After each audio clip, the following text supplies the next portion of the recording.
अस्सलाम वालेकुम जी। पाकिस्तान में बहुत सारे फ़्रॉड होते हैं, कुछ ऑनलाइन फ़्रॉड होते हैं, कुछ ऑफ़लाइन फ़्रॉड होते हैं। आए रोज़ कोई ना कोई ऐसी न्यूज़ आती है कि किसी न किसी को लूट लिया जाता है।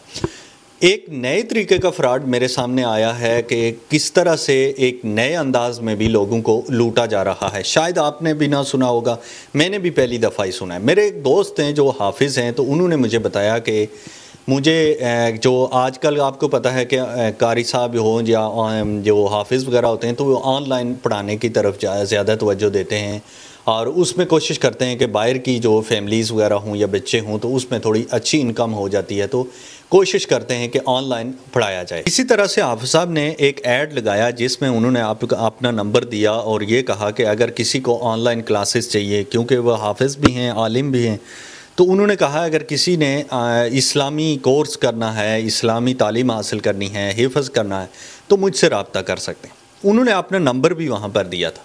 उस नंबर पे किसी शख्स ने रब्ता किया कि आपने इस तरह से ऐड लगाया था, तो हम आपकी हेल्प कर सकते हैं इसमें। तो उन्होंने कहा कैसे आप हेल्प कर सकते हैं? तो ये जो शख्स था, तो ये मुल्तान का रहने वाला था। उनके पास काफ़ी सारे सबूत थे, लेकिन वो जैसे ही उनके साथ फ़्रॉड हुआ, तो वो सबूत भी ऑटोमेटिकली उनके पास से डिलीट हो गए। व्हाट्सएप के ज़रिए उस शख्स ने इनसे रब्ता किया था।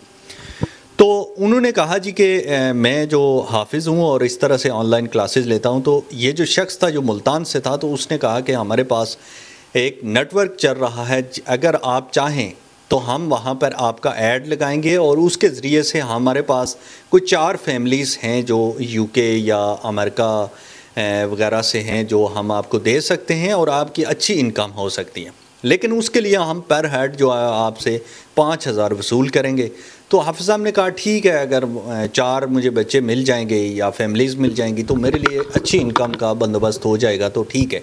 हाफ़िज़ साहब पहले से भी ऑनलाइन पढ़ाते थे और सोशल मीडिया से कनेक्टेड हैं। ये नहीं है कि वो ऐसे ऑनलाइन फ़्रॉड के बारे में जानते नहीं हैं, वो सारा कुछ जानते थे, लेकिन फिर भी जानने के बावजूद भी वो इनके जंगल में फंस गए।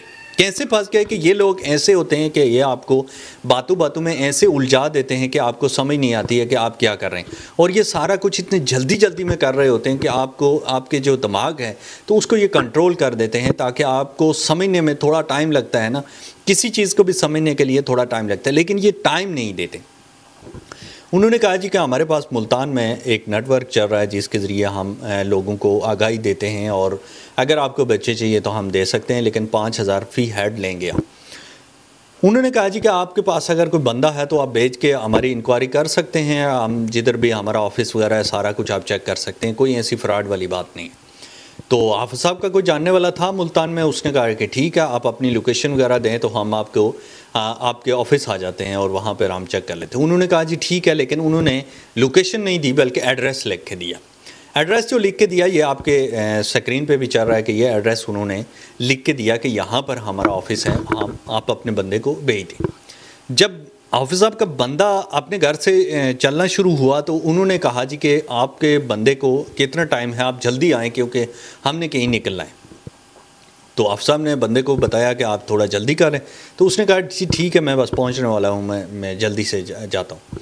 जब थोड़ी देर गुजरी, कोई 5 मिनट गुजरे, तो उस बंदे ने दोबारा से उस शख्स के साथ रब्ता किया। हाफ़िज़ साहब से रब्ता नहीं किया, उस शख्स से रब्ता किया और उसको कहा कि मेरी इस तरह से अंकल की डेथ हो गई है और मैंने वहाँ पर जल्दी से निकलना है, फैसलाबाद जाना है, तो इसलिए मैं आज आपसे नहीं मुलाकात कर सकता, माज़रत मैं आज आपसे नहीं मिल सकता, लेकिन अगर आप वो जो पैसे आपने देने थे 20,000 आपने देना था, तो उसमें से अगर 5,000 आप साहब को बोलें कि अगर वो मुझे सेंड कर दे तो मेरे लिए आसानी हो जाएगी, मेरा किराया ख़र्चा निकल आएगा, और मैं वापसी पे तो आपको मिल ही रहा हूँ, तो वो सारी बातें हम ऑफ़िस में बैठ के तो तय कर लेंगे, कोई ऐसी बात नहीं है।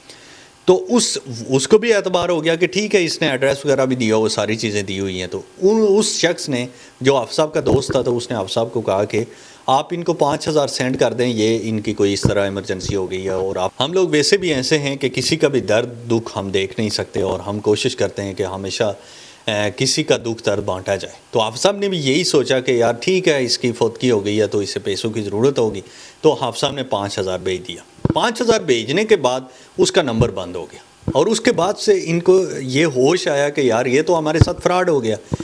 और इस तरह से वो उनका 5,000 चला गया। और अगर वो बर वक्त मतलब कि वो ये ना करते तो हो सकता था कि वो बड़ी रकम भी इनसे चली जाती। इस तरह के और बहुत सारे फ्रॉड हमारे सामने आते हैं। फेसबुक पे मैसेंजर पे कितने लोगों को लूटा गया, अपना रिश्तेदार ज़ाहिर करके बाहर मुल्क से जी मैं पैसे भेज रहा हूँ, और बाद में वो पैसे सेंड हो जाते हैं। वो उसकी रसीद वो आपको भेज देता है कि जी इस रसीद में मैंने पैसे सेंड कर दिए हैं, कुछ ही टाइम में आपको ये रिसीव हो जाएंगे, आप अपना बैंक अकाउंट दे दें। और बाद में वो शख्स कहता है कि यार मैंने इस बंदे के इतने पैसे देने, तो तुम अपने पास से 30,000 या 50,000 इसको दे दो, तो मैं जो पैसे मैंने तुम्हें भेजे हैं वो 24 घंटे के अंदर अंदर तुम्हें मिल जाएंगे, तो वो मेरे पैसे काट के तो तुम मेरी फैमिली को दे देना। तो इस तरह से करके भी बहुत सारे फ्रॉड हमारे सामने आते हैं। और ऑफलाइन तो आपको पता है कि गन रख के तो वो एकदम से आपको लूट के चले जाते हैं। ये जो नया फ्रॉड था, तो कोशिश करें कि यह अपने दोस्तों के साथ भी शेयर करें, और ख़ास करके आपके अगर कोई फैमिली मेम्बर जो हाफिज़ है या ऑनलाइन क्लासेस लेता है तो उसके साथ ज़रूर शेयर करें, ताकि आगाही मिले ऐसे लोगों को जो लूटते जा रहे हैं। और सादा लोग इंसानों को तो बहुत ज़्यादा ये लोग लूट रहे हैं। जो अच्छे खासे जो कनेक्टेड लोग हैं सोशल मीडिया से, उनको अगर लूट रहे हैं, तो आम लोग जो इतना जानते नहीं हैं तो उनको कितना लूटा जा रहा हो।